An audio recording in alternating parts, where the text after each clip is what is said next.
Five blind people were told to describe what an elephant is. And since, well, they're blind, the only way they could try to figure out what an elephant looks like was by touching it.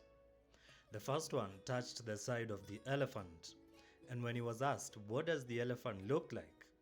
he said, "The elephant is like a wall."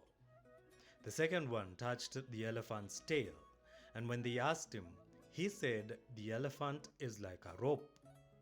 The third one touched the elephant's ears, and when they asked him what an elephant looks like, he said the elephant is like a fan.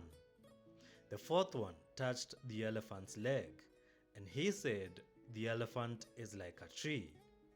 The fifth one touched the elephant's tusks, and he told them the elephant is like a spear. Now, what's really interesting is that even though none of the five blind people were wrong, none of them got the full picture right.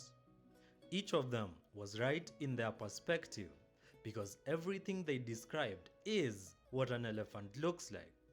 But because they were limited by their lack of sight, none of them got the full picture of what an elephant actually looks like as a whole.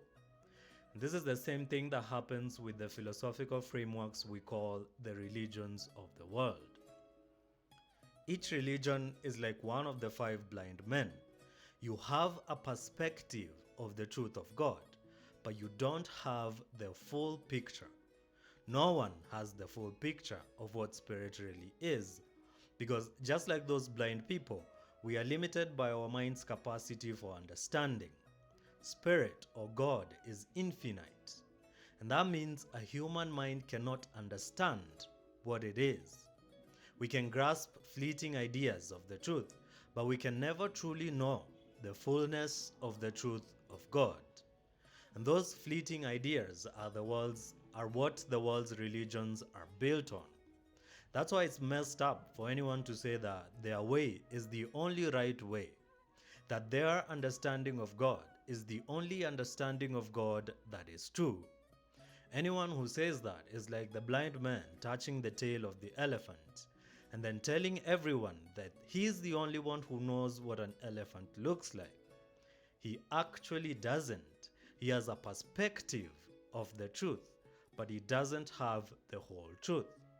And that's why the only way to approach spirituality, or rather, my way of approaching spirituality, is to kind of be a free spirit, not bound by any one philosophical framework, but exploring all of them and taking from each of them whatever you can.